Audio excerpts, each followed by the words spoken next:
तो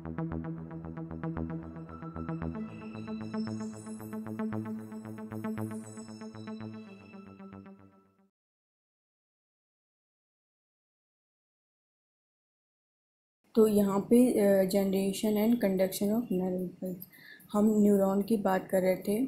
जो हमने अभी न्यूरॉन के बारे में हमने एक वीडियो डाला था। Neuron are excitable cell because their membrane are polarize state. तो यहाँ पे फिर दिया है different type of ion channel are present on the neural membrane. तो एक न्यूरल मेम्ब्रेन जो मेम्ब्रेन होती है न्यूरॉन की, तो वहाँ पे डिफरेंट टाइप के आयन चैनल होते हैं।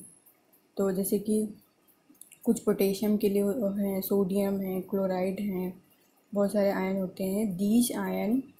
These ion channel are selectively permeable to different ion. और ये जो आयन होते हैं channel selectively permeable to different ion, अलग अलग आयन के लिए ये सेलेक्टिवली परमेबल होते हैं। कि मतलब जैसे हमने एक न्यूरॉन की बात की थी जिसमें कि जब वो रेस्टिंग स्टेज में होता है तो सोडियम की परमेबिलिटी बहुत ज़्यादा होती है। और वहाँ पे रेस्टिंग स्टेज में बाहर की तरफ सोडियम बहुत ज़्यादा होते हैं, अंदर की तरफ पोटेशियम होते हैं। तो वहाँ पे पोटेशियम की परमेबिलिटी ज़्यादा होती है, तो इसी वजह से वहाँ पे पोटेशियम जो होता है वो बाहर की तरफ एग्जिस्ट कर जाता है। ये आपकी जैसे मेम्ब्रेन है तो ये बाहर की तरफ पोटेशियम आपका एग्जिस्ट कर जाता है। तो ये तो पढ़ चुके हैं। And nearly impermeable to sodium ion, और सोडियम आयन के लिए इम्परमेबल होती है। जो हमारा सोडियम आयन होता है nearly impermeable to sodium ion. Similarly membrane is impermeable to negative charge protein. ये भी फिगर में बताया था कि जो नेगेटिव चार्ज प्रोटीन है उसके लिए भी क्या होती है, वो इम्परमेबल होती है। जो हमारी नेगेटिव चार्ज आयन है प्रोटीन, इसीलिए प्रोटीन जो होती है वो यहाँ पे बाहर नहीं जा पाती है, वो यहीं इनर सरफेस पे, इसलिए इनर सरफेस पर नेगेटिव रहता है और आउटर सरफेस पर पॉजिटिव चार्ज रहता है जब वो रेस्टिंग स्टेज में होती है। तो ये आपको हम फिगर से भी, ये फिगर आपका आप देख सकते हैं। ये आपका फिगर दिया हुआ है कि जब वो रेस्टिंग स्टेज में होता है तो पोटेशियम आयन की परमेबिलिटी बहुत ज़्यादा होती है, इसलिए पोटेशियम आयन बाहर की तरफ डिफ्यूज जाते हैं। और आप देख सकते हैं जो प्रोटीन, ये देखिए प्रोटीन नेगेटिव चार्ज है तो ये प्रोटीन बाहर की तरफ, नहीं तो इनर सरफेस पे नेगेटिव चार्ज हो जाता है। तो ये रेस्टिंग स्टेज में, तो ये एनसीईआरटी में दिया हुआ है आपके कि जब वो एनसीईआरटी में, ये देखिए एनसीईआरटी में दिया हुआ है similarly membrane is impermeable to negative charge protein present in the axoplasm. Axoplasm के अंदर प्रोटीन होती है। अभी फिगर में देखा था कि प्रोटीन आपके अंदर होती है, उसके आपके जो आपका न्यूरॉन दिया है वहाँ पे एक्सॉन के अंदर होती है, तो वो बाहर नहीं जा पाती है। और पोटेशियम की परमेबिलिटी ज़्यादा होती है तो वो मेम्ब्रेन से बाहर चले जाते हैं। फिर दिया है the axoplasm inside the axon contain high concentration. Axoplasm inside the axon contain high concentration of potassium. तो पोटेशियम का कंसनट्रेशन वहाँ पे एक्जोप्लाज्म में बहुत ज़्यादा होता है। पोटेशियम का कंसनट्रेशन आपके एक्जोप्लाज्म में अंदर की तरफ बहुत ज़्यादा होता है, तो जिसकी वजह से पोटेशियम बाहर डिफ्यूज हो जाता है। वहाँ पे पोटेशियम का कंसनट्रेशन बहुत ज़्यादा होता है। एंड नेगेटिवली चार्ज प्रोटीन, जो आपकी नेगेटिवली चार्ज प्रोटीन थी वो आपकी अंदर रहती है और वो बाहर डिफ्यूज नहीं हो पाती है। Low concentration of sodium, sodium का कंसनट्रेशन एक्जोप्लाज्म के अंदर तो कम होता है लेकिन बाहर ज़्यादा होता है। तो जिसकी ये आपके एक्जोप्लाज्म की आयन की कितनी कौन से लो हैं कौन से हाई हैं वो आपके एक्जोप्लाज्म में दिए हुए। ये एनसीईआरटी का बहुत ही इम्पोर्टेंट है क्योंकि ये आपसे पूछ सकते हैं। तो यहाँ पे हाई भी कर सकते हैं, हाई कंसंट्रेशन ऑफ सोडियम। तो आपको ये याद रखना है कि यहाँ पे सोडियम अंदर कम होता है। तो आपको याद रखना है, आपका जो डायग्राम दिया हुआ है, ये आपका जो डायग्राम दिया है, यहाँ पे आप देख रहे हैं कि हमने लिखा था कि जो पोटेशियम होता है वो 30 time more than ECM. Potassium अंदर बहुत ज़्यादा होता है। तो ये बहुत इम्पोर्टेंट, जब तक आप ये वाला चैप्टर नहीं, ये वाला वीडियो नहीं देखेंगे वो नहीं समझ में आएगा, क्योंकि ये बहुत इंपॉर्टेंट है। और ये एनसीईआरटी की लाइन है कि पोटेशियम की कंसनट्रेशन अंदर ज़्यादा होती है आपके एक जो प्लाज्म के अंदर, और सोडियम लेस होता है। ये एनसीईआरटी की ही लाइन है। तो आप देखते हैं पोटेशियम ज़्यादा है तो वो बाहर की तरफ डिफ्यूज़ हो जाता है, और प्रोटीन आपकी इनर सरफेस पर यहाँ पे इम्परमेबल की वजह से वो बाहर नहीं डिफ्यूज हो पाता है। और सोडियम का कंसनट्रेशन वैसे ही एक्सोप्लाज्म के अंदर लो होता है। तो ये आपकी रेस्टिंग कंडीशन दी हुई है। तो ये देखिए, ये यहाँ तक हो गया था। फिर in contrast the fluid outside the axon contain a low concentration of potassium. अब यहाँ पे कह रहा है कि जो बाहर की तरफ एक्सॉन के बाहर की तरफ हमने बात की थी, वहाँ पोटेशियम लो होता है। पोटेशियम बाहर भी होता है अंदर भी होता है, लेकिन बस ये होता है कि अंदर 30 टाइम ज़्यादा होता है और बाहर कम होता है।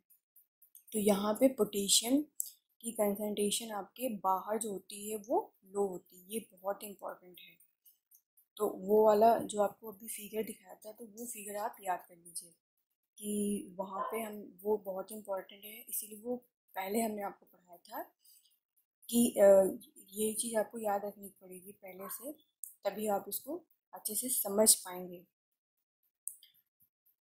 तो a high concentration of sodium. अब सोडियम बाहर ज़्यादा है, बाहर की बात कर रहे हैं ना, आउटसाइड एक्सॉन। यहाँ पे आपकी ये बाहर की बात कर रहा है, एक्सॉन की बाहर की बात। ये देखिए, fluid outside the axon concentration are contain a low concentration of potassium। तो एक्सॉन के बाहर पोटेशियम लो होता है और high concentration of sodium, and दस फॉर्म अ कंसंट्रेशन ग्रेडियंट। जो क्या होता है, कंसंट्रेशन ग्रेडियंट एक बन जाता है। These low gradient across resting membrane are maintained by active transport। तो ये भी हमने आपको बताया था कि एक्टिव ट्रांसपोर्ट ये बहुत ही इम्पोर्टेंट है, क्योंकि जब मेम्ब्रेन आपकी रेस्टिंग स्टेज में होती है तब वो एक्टिव प्रोसेस, मतलब आप देख सकते हैं कितना इम्पॉर्टेंट है। गॉड ने जो हम लोग की जो सोचो इम्पल्स का ट्रांसमिशन जो बनाया हुआ है, कितना मतलब अपोजिट है। सोचो जब वो रेस्टिंग स्टेज में होती है तब वो उसको एनर्जी की ज़रूरत पड़ती है। आप सोच लीजिए, जब आप रेस्टिंग स्टेज में, जब आप आराम कर रहे होते हैं, तब उसे आपके न्यूरॉन को आपको एनर्जी की ज़रूरत पड़ती है, आपके न्यूरॉन को, ठीक है, एक नर्व सेल को। लेकिन जब आप कोई आपको स्टिमुलस दिया जाता है, उस समय क्या होता है, आपके वो आपकी पैसिव प्रोसेस होती है। ये भी मैं आपको बताया था अभी आगे। तो ये बहुत इंपॉर्टेंट है। These ionic gradient across resting membrane are maintained by the active transport of ion। Ion का ट्रांसपोर्ट कैसे एक्टिव है, बाय सोडियम पोटेशियम पंप। ये भी हमने बताया था कि वहाँ पे सोडियम पोटेशियम पंप के द्वारा, क्योंकि वो क्या करता है, आपको एक एटीपी प्रोवाइड कराता है। उसी से आप क्या करते हैं, आप उसी क्या करते हैं, उसी से आप उसको आरएमपी मेंटेन रहती है। ये वहाँ पे सोडियम पोटेशियम पंप, जो सोडियम पोटेशियम एटीपीज एंजाइम आपके एक्सोलेमा के अंदर पाया जाता है, वहीं से क्या होता है, ये अपने आप एक्टिव हो जाता है। जब वो आरएमपी अचीव करता है -70, तब ये एक्टिव हो जाता है। और मेम्ब्रेन को, रेस्टिंग मेम्ब्रेन मतलब बनी रहे, उसके लिए ये हमें ज़रूरत पड़ती है सोडियम पोटेशियम पंप, विच ट्रांसपोर्ट 3 सोडियम जो क्या करता है 3 सोडियम को ट्रांसपोर्ट करता है बाहर की तरफ for to potassium into the cell. तो ये भी हम आपको बता चुके हैं, वो भी हम आपको फिगर बना के, तो ये एनसीईआरटी से ही हमने आपको इसीलिए फिगर बनाया था कि आपको एनसीईआरटी की लाइन जो है वो समझ में आ जाए। तो यहाँ पे क्या है, वो 3 सोडियम और 2 पोटेशियम का ट्रांसपोर्ट करता है। तो ये आप फिगर से समझ पाएंगे कि 3 सोडियम बाहर की तरफ और 2 पोटेशियम अंदर की तरफ। ऐसा क्यों होता है? ऐसा इसलिए होता है क्योंकि जब पोटेशियम रेस्टिंग स्टेज में ज़्यादा जा रहा होता है बाहर की तरफ जा रहा है बाहर की तरफ, तो आप सोचिए जब बाहर की तरफ सारा पोटेशियम चला जाएगा तो मेम्ब्रेन जो वो पोलराइज स्टेट में थी वो अब चेंज हो जाएगी पोलराइज स्टेट में। तो इसीलिए क्या करते हैं कि जो ज़्यादा पोटेशियम होता है वो अंदर की तरफ उसको भेज देते हैं और सोडियम जो होता है वो बाहर की तरफ आ जाता है। तो बाहर की जो मेम्ब्रेन है तब भी पॉजिटिव रहती है, तो वो रेस्टिंग स्टेज बनी रहती है। तो इसलिए ये ऐसा प्रोसेस होता है। As a result the outer surface of the axonal membrane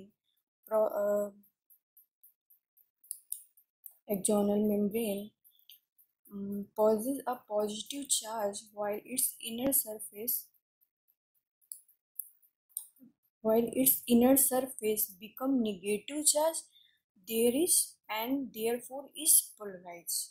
यहाँ पे कह रहा है कि आज इसके परिणामस्वरूप क्या होता है कि जो आउटर सरफेस होती है एक्सोनल मेम्ब्रेन की वहाँ पे पॉजिटिव चार्ज क्या होता है बाहर की तरफ, क्योंकि बाहर पॉजिटिव चार्ज जब तक यदि उसकी मेम्ब्रेन क्या होगा चार्ज एक्सचेंज हो जाए या नेगेटिव हो जाएगा तो वो मेम्ब्रेन डीपोलराइज हो जाएगी। अंदर हमारा क्या हो जाएगा, अंदर की तरफ हमारा पॉजिटिव हो जाएगा फिर बाहर निगेटिव हो जाएगा। तो इसी वजह से क्या होता है कि outer surface external membrane positive while its inner surface become negatively charged and therefore is polarized। वो इसीलिए पोलराइज बनी रहती है कि क्योंकि बाहर क्या होता है नेगेटिव हो जाता है, यहाँ पे नेगेटिवली चार्ज इनर सरफेस अंदर की तरफ नेगेटिवली जो पहले था ही, लेकिन उसको ऐसा बना रहे तो इसीलिए एटीपी यूज होता है। ये हम आपको फिगर दिखा दे रहे हैं।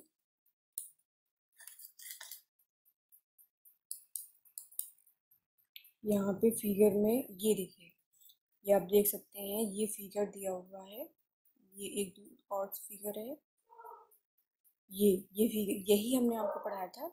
इसमें क्या देखिए फिगर से कितना आपको रटने की जरूरत नहीं है, कितना अच्छे से इसमें दिया हुआ है। ये फिगर बस अब आपने दिमाग में रखिए कि जैसे ही इसमें क्या हुआ कि ये आपके रेस्टिंग स्टेज में है, ठीक है, तो ये आपकी क्या है रेस्टिंग स्टेज में है, ये आप देख सकते हैं। जैसे कि यहाँ पे ये आपके रेस्टिंग स्टेज में है, ठीक है। अब रेस्टिंग स्टेज ये ऐसे बनी रहे तो आपको क्या चाहिए, सोडियम पोटेशियम एटीपीज एंजाइम। अब ये एंजाइम अपने आप एक्टिव हो जाता है जैसे ही RMP -70 पहुँचता है, क्योंकि वो 70 पहुँचने के बाद फिर क्या होता है कि वो कम होने लगता है। तो इसी वजह से फिर वो 0 फिर वो बढ़ने लगता है तो वो 45 फिर क्या होगा डीपोलराइजेशन हो जाएगा। तो इसी वजह से जब बाहर पोटेशियम ज़्यादा हो जाता है तो उसको अंदर की तरफ भेज देते हैं। तो ये देखिए ये दो पोटेशियम क्या हुआ, इसको क्या ATP की जरूरत पड़ती है, इसको 180 पर रोटेट करा देते हैं। तो यहाँ पे जब रोटेट कराते हैं तो देखिए 2 पोटेशियम 3 सोडियम का यहाँ पे एक्सचेंज हो जाता है। तो 3 सोडियम बाहर आ गए और 2 पोटेशियम अंदर चले गए। तो ये आपका क्या होता है जिससे कि पोलराइज स्टेट या रेस्टिंग स्टेट जो होती है वो आपकी बनी रहती है। Sodium potassium ATPase pick 2 potassium ion from outer surface of exolemma and pick 3 sodium ion from exoplasm। ये आपका NCERT से ही रिलेटेड है, इसीलिए ये हमने आपको पहले पढ़ाया था जिससे कि आपको NCERT सही से समझ में आ जाए। इसीलिए तो यहाँ पे आपको रटना नहीं पड़ेगा, बस आपको याद रहेगा कि 2 पोटेशियम अंदर की तरफ जाते हैं और 3 सोडियम बाहर आते हैं। तो यहाँ पे देखिए एंजाइम की सहायता से सोडियम पोटेशियम पंप, और ये मेंटेन रहता है आरएमपी आपका ये आरएमपी जो होता है वो मेंटेन रहता है। और ड्यूरिंग नेम्ड एज इसी को हम पोलराइज स्टेज या एक्टिव स्टेज बोलते हैं। तो आपका क्या हुआ, रेस्टिंग स्टेज में क्या हुआ, वो आपकी रेस्टिंग स्टेज में आप देख सकते हैं कि रेस्टिंग स्टेज में maintain RMP during testing stage. Resting stage में देखिए कि वो एक्टिव प्रोसेस, क्योंकि यहाँ पे देख रहे हैं कि आप एनर्जी की उसे जरूरत पड़ती है, एक एटीपी यहाँ पे खर्च हो रहा है, वरना ये रोटेट नहीं करेगा। जब रोटेट नहीं करेगा तो सोडियम आयन एंट्री होने लगेगी। सोडियम बाहर बहुत ज़्यादा थे ना, तो जब सोडियम अंदर, क्योंकि पोटेशियम बाहर सब जो अंदर था वो सब बाहर चला जाएगा। जब बाहर चला जाएगा, अंदर बचेगा ही नहीं, तो फिर सोडियम अंदर जाने लगेगा। इसी वजह से ये हमें यहाँ पे ये सोडियम पोटेशियम पंप की जरूरत पड़ती है। यही जो है एनसीईआरटी में आपके दिया हुआ है। ये देखिए, ये पूरा जो वो फिगर आप एकदम से समझ लेंगे तो ये एनसीईआरटी का पूरा आपको समझ में आ जाएगा कि क्या ये कहना चाहिए। तो यहाँ पे जो हमने बताया था कि मेम्ब्रेन जो होती है, पोलैरिटी जो होती है मेम्ब्रेन पर रिवर्स हो जाती है। तो ये यहाँ पे देखो दिया है, when stimulus is applied at site point A. ये फिगर आपको हम दिखा सकते हैं। ये देखिए, ये साइड ए दिया हुआ है, यहाँ पे ये स्टिमुलस देते हैं इसको। ठीक है, जैसे ही साइड ए पे स्टिमुलस जाता है वैसे ही सोडियम आयन की एंट्री होने लगती है। अब देखिए, जो हमने आपको पहले समझाया था, आप ग्राफ से ये देख सकते हैं, ये ग्राफ एनसीईआरटी का है। तो ये हमने आपको सिंपल लैंग्वेज में समझाया था कि कैसे सोडियम एंट्री करेगा। तो आपकी जो ए साइड है वो आपकी क्या होगी, डीपोलराइज हो जाएगी। पहले पोलराइज थी तो वो डीपोलराइज, जैसे ही वो डीपोलराइज होगी आपका क्या होगा, यहाँ पे पोलैरिटी चेंज हो जाएगी। आयन क्या हो जाएंगे, रिवर्स हो जाएंगे। यहाँ पे बाहर की तरफ पॉजिटिव था तो क्या हो जाएगा, निगेटिव, और अंदर की तरफ पॉजिटिव हो जाएगा। अंदर क्या था, निगेटिव था जब आपकी पोलराइज स्टेट थी। तो डीपोलराइज का मतलब होता है पोलराइज स्टेट ख़त्म हो जाएगी, यहाँ पे डिस्ट्रॉय हो जाएगी आपकी, डीपोलराइज स्टेट बोलते हैं इसीलिए। तो यहाँ पे सोडियम एंट्री करेगा। तो ये आपका, ये देखिए, ये आपका फिगर एनसीईआरटी का दिया हुआ है। तो यहाँ पे आपका सोडियम एंट्री कर रहा है यहाँ पे। तो सोडियम जैसे ही एंट्री करता है तो मेम्ब्रेन की जो ये आप देख रहे हैं क्या हो जाएगा, मेम्ब्रेन डीपोलराइज हो जाएगी और पोलैरिटी जो होती है वो रिवर्स हो जाती है। यहाँ पे जब आप वो रेस्टिंग स्टेज में होता है तो बाहर की तरफ क्या होता है, पॉजिटिव होता है। ये देखिए, बाहर की तरफ पॉजिटिव है और अंदर की तरफ नेगेटिव है। और जैसे ही सोडियम एंट्री करता है तो अंदर की तरफ आप देख रहे हैं ये पॉजिटिव हो गया। तो अंदर की तरफ पॉजिटिव होने का मतलब पोलैरिटी यहाँ पे चेंज हो जाती है। तो आप देख सकते हैं यहाँ पे अंदर की तरफ आपका सोडियम एंट्री किया तो पॉजिटिव हो गया, बाहर की तरफ नेगेटिव हो गया। तो पोलैरिटी यहाँ पे क्या होगी, चेंज हो गई। तो ये मेम्ब्रेन ए साइड पे क्या हुआ गया, डीपोलराइजेशन। ठीक है, फिर आप ये देखिए दूसरा वाला फिगर देखिए, मेम्ब्रेन यहाँ पे क्या हो रहा है, ये बाहर की तरफ हमें आपको बताया था कि बाहर की तरफ क्या होता है बी से ए की तरफ होता है आयनिक मूवमेंट, अंदर की तरफ ए से बी की तरफ होता है। तो ये आपकी पोलैरिटी जो है चेंज हो गई, बाहर की तरफ निगेटिव हो गया, अंदर की तरफ पॉजिटिव हो गया। जबकि आप देख सकते हैं रेस्टिंग स्टेज में ऐसा नहीं था। रेस्टिंग स्टेज में बाहर की तरफ पॉजिटिव, क्योंकि आपके बाहर की तरफ पोटेशियम जो होते हैं वो बाहर की तरफ डिफ्यूज होते हैं। ठीक है, तो आप ये सिंपल भाषा में से समझ सकते हैं। तो ये जो हमने फिगर आपको समझाया था ये एनसीईआरटी का है, ये बहुत ही इम्पोर्टेंट है आपके लिए। तो इसमें 2-3 बातें हैं जो आपको ध्यान में रखनी है कि यहाँ पे सोडियम आयन जैसे ही एंट्री करेगा तो ए पोलराइज हो जाएगी, ए साइड, और ये ऐसे ही मेम्ब्रेन में इम्पल्स का ट्रांसमिशन होता है। ए साइड पे क्या होगा, एक्शन पोटेंशियल होगा। ठीक है, ये डी पॉइंट पे हमने दिखाया है, लेकिन मान लो कि ये ए पॉइंट है तो ये ए से बी जाएगा, बी से सी, सी से डी। तो यहाँ पे हमने यहाँ पे ये ऐसे मान लीजिए कि डी से ई जा रहा है, ई से एफ जा रहा है, ई और एफ से जी जा रहा है। जैसे ही डी पे एक्शन पोटेंशियल होगा और ये इम्पल्स यहाँ ट्रांसमिट होगी, फिर हमारा ई पे एक्शन पोटेंशियल यानी डीपोलराइजेशन स्टार्ट हो जाएगा, और जो डी है वो अपना अपने रेस्टिंग स्टेज में आ जाएगी, आरएमपी अचीव कर लेगी। वही हमने ये फिगर जो एनसीईआरटी का है कि यहाँ पे पोलैरिटी जो है वो रिवर्स हो जाती है। When a stimulus is applied at site A, at a site point A, आपने देखा था पॉइंट ए पे वो एक स्टिमुलस देते हैं, जैसे कि आपको पिंच वो दिया ऑन द पोलराइज मेम्ब्रेन। वो मेम्ब्रेन क्या होती है उस समय रेस्टिंग स्टेज में, जैसे कि आप आराम से बैठे हैं, आपको कोई पिंच वो देता है या आपको कोई गर्म चीज़ कोई टच कर देता है, तो क्या हो जाता है, आप आराम से बैठे थे लेकिन एकदम से आपको कुछ लगता है कि हाँ कुछ किसी ने चुभो दिया है, तो आप एकदम से अलर्ट हो जाते हैं। तो आप पोलराइज स्टेट में थी आपकी जो मेम्ब्रेन है, जब आप स्टिमुलस जब ए पॉइंट को दिया जाता है उससे पहले क्या होती है, पोलराइज मेम्ब्रेन पर एक स्टिमुलस जो होता है साइट ए आपकी रेस्टिंग है उस पर दिया जा रहा है। फिर ये कह रहा है कि the membrane at the site A become freely permeable to sodium. अब ये कह रहा है membrane at the site A, अभी फिगर में देखा था जो साइट ए थी वो फ्रीली सोडियम आयन अंदर जाने लगते हैं, सोडियम आयन अंदर फ्रीली क्या होते हैं वो उनके सोडियम की परमिलिटी जो होती है वो बढ़ हो जाती है, पहले इम्परमेबल थे। तो जैसे ही स्टिमुलस दिया जाता है सोडियम की परमिलिटी जो होती है वो फ्री हो जाती है कि वो सोडियम अंदर अंदर जाने लगे। This leads to a rapid influx of sodium, बहुत तेज़ी से, क्योंकि आपको कोई पिंच होता है तो आपको बहुत तेज़ी से महसूस होता है।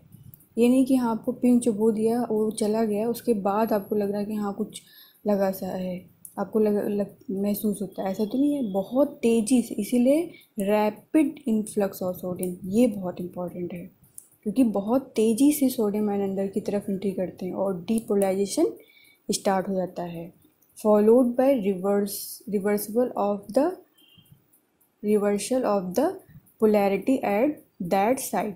जो पोलैरिटी होती है वो क्या हो जाती है, जो बाहर की तरफ पॉजिटिव था अंदर की तरफ नेगेटिव था, अब वो पोलैरिटी चेंज हो जाती है, मतलब उल्टी हो रिवर्स हो जाती है। The outer surface of the membrane become negative charge and inner side become positive charge. अब क्या होता है कि इनर सरफेस क्या हो जाती है, निगेटिव हो जाती है। अब सोडियम आयन अंदर की तरफ एंट्री कर रहे हैं तो अंदर क्या होगा, इनर साइड पॉजिटिव हो जाएगा, आपकी पोलैरिटी चेंज हो गई। ये आपको बहुत ही इम्पोर्टेंट है। फिर क्या होता है, the polarity of the membrane at the site A is thus reverse and hence depolarize. Polarity दिया हुआ है कि polarity of the membrane at the site A side पे क्या हुई, पोलैरिटी आपकी क्या हुई, उल्टी हो गई, जैसे कि मेम्ब्रेन डीपोलराइज जाती है। फिर कह रहा है अभी ए साइड की बात कर रहे हैं, क्योंकि ए साइड पहले आपकी डीपोलराइज होगी उसके बाद वो अपनी रिकवरी फेज में आएगी। फिर the electrical potential difference across the plasma membrane at the site A is called action potential. अब ए साइड पे आपका एक्शन पोटेंशियल स्टार्ट हो जाएगा, which is in fact term as nerve impulse. इसी को आपको नर्व इम्पल्स बोलते हैं, मतलब इम्पल्स का ट्रांसमिशन होने लगा है। At side immediately ahead the axon side B. अब साइड बी की बात होगी, ए पे अब एक्शन पोटेंशियल जनरेट हो गया, आपका डीपोलराइजेशन स्टार्ट हो गया, ठीक है। Membrane has a positive charge on the outer surface and negative charge on it's inner surface. ये साइड बी है। अभी तो बी आपकी, अभी बी को तो स्टिमुलस नहीं मिला है, तो बी आपकी क्या है, पॉजिटिव चार्ज बाहर की तरफ है, नेगेटिव चार्ज अंदर की तरफ है। अब जैसे ही वो ए डीपोलराइज हो जाएगी एक्शन पोटेंशियल, अब वो अपनी रेस्टिंग स्टेज में आ जाएगी, वो बी को ट्रांसमिट कर देगी। तो आप देख सकते हैं आगे,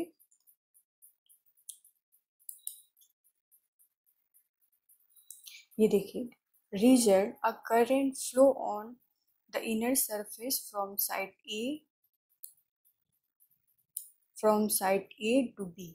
अब करंट का फ्लो जो हो रहा है अब अंदर की इनर सरफेस पे फ्रॉम ए टू बी। आपको दिखाया था कि जब इनर सरफेस पे करंट का फ्लो होता है वो ए टू बी होता है।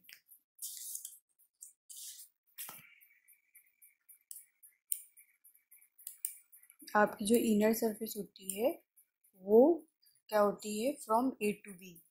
ये आपका ए दिया है और ये आपका बी दिया है। तो यहाँ पे ए टू बी होती है, और बाहर की तरफ बी टू ए होती है। ये देखिए, ए टू बी ऐसे। तो आप अभी आप दिखा देंगे फिगर में, current flow on the inner surface from A to B, on the outer surface current flows from B to A, और बाहर की तरफ बी से ए होती है। हम आपको दिखा दे रहे हैं फिगर,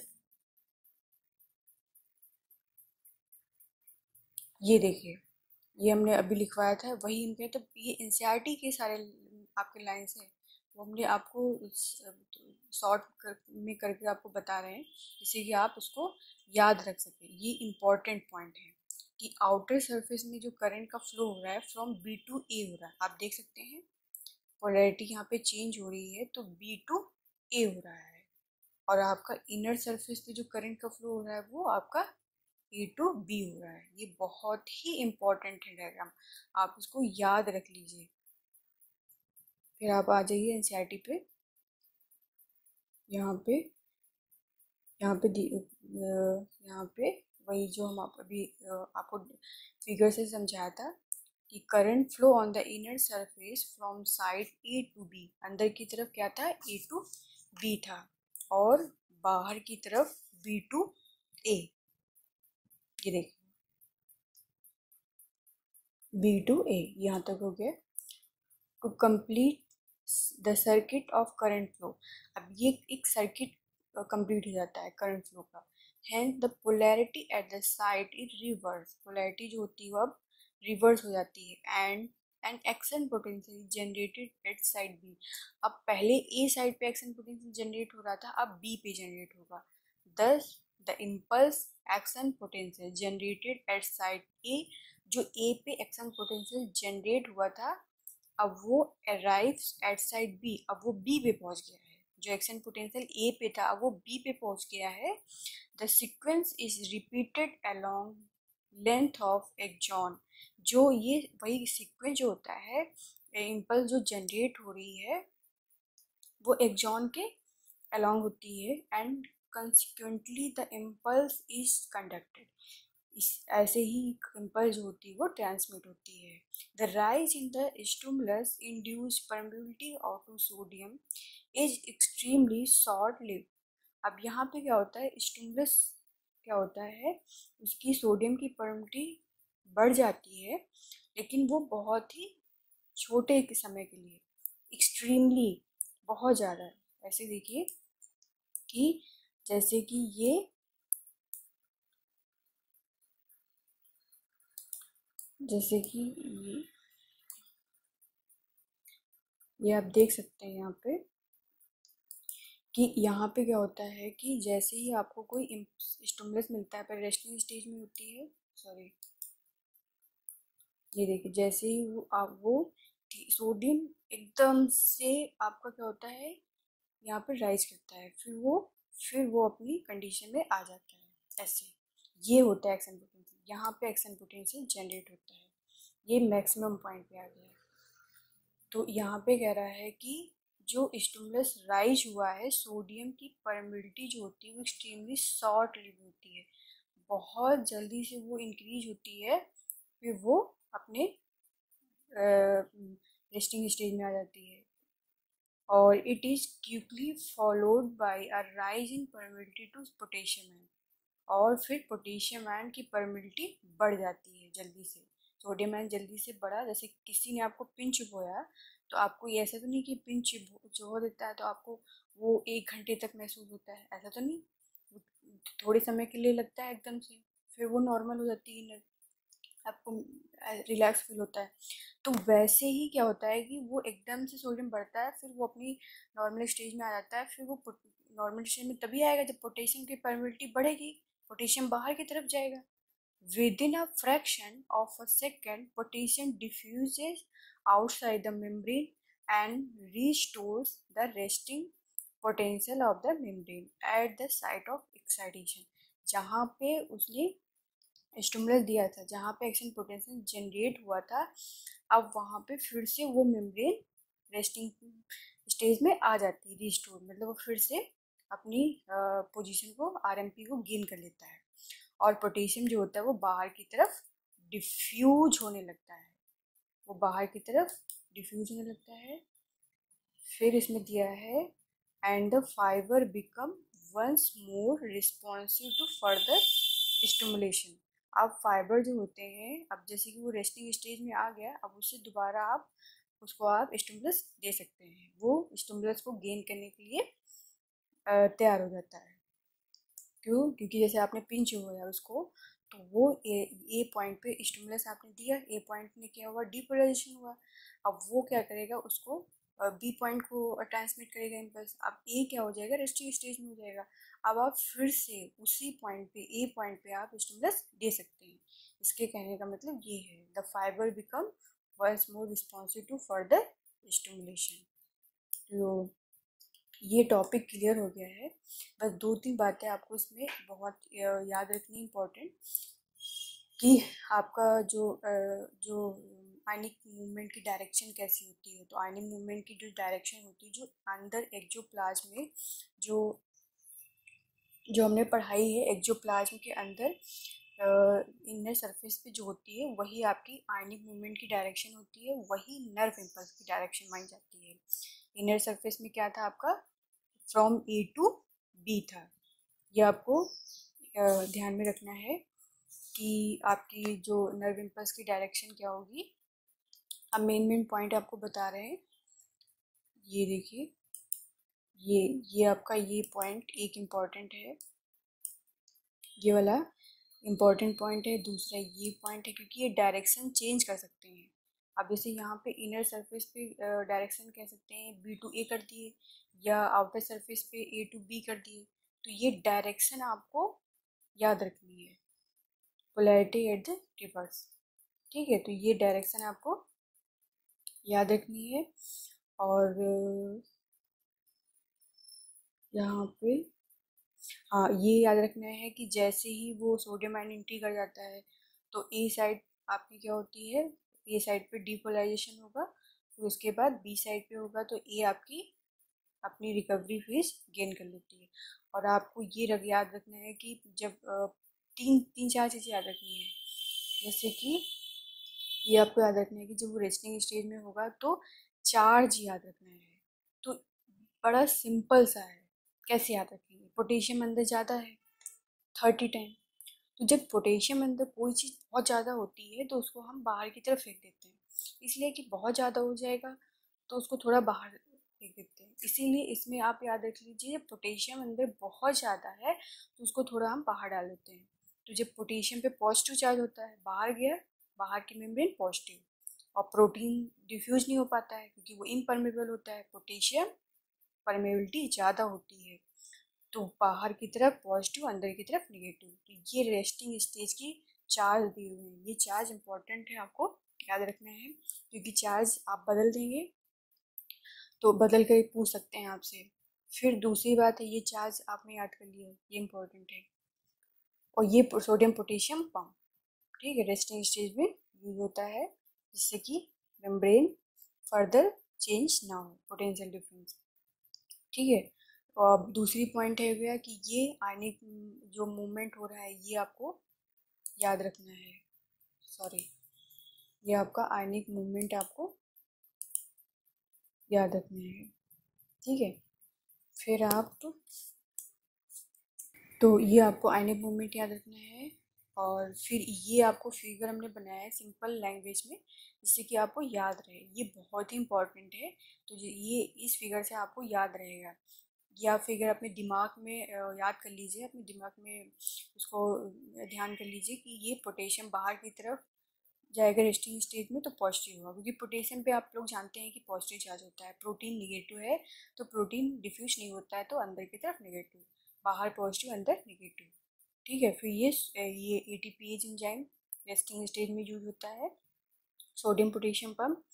तो ये भी एनसीईआरटी में दिया हुआ है कि 3 सोडियम अंदर आते हैं, 2 पोटेशियम अंदर की तरफ और 3 पोटेशियम बाहर की तरफ, जिससे कि ये आरएमपी मेंटेन रहे। फिर आपका डीपोलराइजेशन होगा। डीपोलराइजेशन में आपकी सोडियम एंट्री करेगा। जैसे ही आपको स्टिमुलस देंगे तो सोडियम अंदर की तरफ जाएगा। तो जैसे कि अंदर की मेम्ब्रेन, देखिए पोलैरिटी चेंज हो गई, वही रिवर्स पोलैरिटी बताई थी। तो यहाँ पे क्या हुआ, अंदर पॉजिटिव बाहर नेगेटिव, याद रखना है। तो इसका आरएमपी चेंज हो जाएगा। क्यों? क्योंकि नेगेटिव, ये क्या अगर जो पॉजिटिव सोडियम है ये नेगेटिव चार्ज को हटा देगा, तो अंदर पॉजिटिव चार्ज हो जाएगा। तो इसीलिए आपका +20 या 50 तक आपका प्लस मिली वोल्ट हो जाएगा। फिर उसके बाद आपका धीरे धीरे जब ये एक्शन पोटेंशियल जनरेट हो जाएगा, आपका एक +45 तक मैक्सिमम एक्शन पोटेंशियल जनरेट हो जाएगा, नर्व इम्पल्स तो ट्रांसमिट हो जाएगी। तब वो नॉर्मल स्टेज में अपनी रिकवरी फेज में आ जाएगा। ये आप देख रहे हैं रीपोलराइजेशन। लेकिन होता क्या है कि यहाँ पे सोडियम आयन एंट्री एकदम से बहुत सारा एंट्री होता है, तो आप पोटेशियम आयन क्या हुआ था कि अब पोटेशियम आयन तो बहुत अंदर चला गया। अब यहाँ पे पोटेशियम आयन आपको अंदर करते हैं, ठीक है। अब एकदम से हाई मेम्ब्रेन जो होती है वो रीपोलराइज हो जाती है। तो यहाँ पे इसके कंपेरिजन में, इस रेस्टिंग स्टेज की कंपेरिजन में यहाँ पे मेम्ब्रेन ज़्यादा जो होती है वो पोलराइज हो जाती है। तो इसी को हाइपर पोलराइज बोलते हैं। यहाँ पे पोलराइज, हाइपर पोलराइज और ये क्या है, डीपोलराइज। तो आप याद रख लीजिए, exist of potassium and polarise state, entry of sodium and depolarisation, और फिर से एग्जिस्ट ऑफ पोटेशियम एंड फिर वो अपने पोजीशन पे आ जाता है, रीपोलराइजेशन। और जब रिकवरी फेज आएगा तो वो -70, धीरे धीरे वो अपनी रिकवरी फेज में आ जाता है। तो ये इम्पोर्टेंट है, याद रखना है आपको। और ये फिगर वही है कि पोटेशियम आपके अंदर चले जाएंगे जब पोटेशियम बहुत ज़्यादा अंदर बाहर हो जाता है, ये आपको याद रखना है। और कितने पोटेशियम कितने सोडियम एक्सचेंज होते हैं, तो 2 पोटेशियम और 3 सोडियम, ये याद रखना है आपको। और ये इम्पोर्टेंट है, जो ये 2 पोटेशियम जो आपको यहाँ पे पिक करता है, तो पोटेशियम क्या पिक करता है, बाहर से अंदर की तरफ। तो एक जो प्लाज्म में पोटेशियम एंट्री करते हैं, तो ये याद रखना है, ये इम्पोर्टेंट है। तो और ये आपका एनसीईआरटी का फिगर बहुत इंपॉर्टेंट है। ये तो आपका एग्जाम में पूछ सकते हैं, नीट एग्जाम में आपसे, क्योंकि यहाँ पे ये डायरेक्शन आपसे पूछ सकते हैं। तो वही हमने कहा था कि जो एक्सोप्लाज्म की डायरेक्शन होगी फ्रॉम A to B, वही इम्पल्स कंडक्शन की डायरेक्शन होगी। Thank you. आई होप आपको मेरा वीडियो समझ में आया होगा, जो हमने एनसीईआरटी से कोरिलेट करके आपको समझाया है। Hi, please subscribe to my channel and hit the bell icon.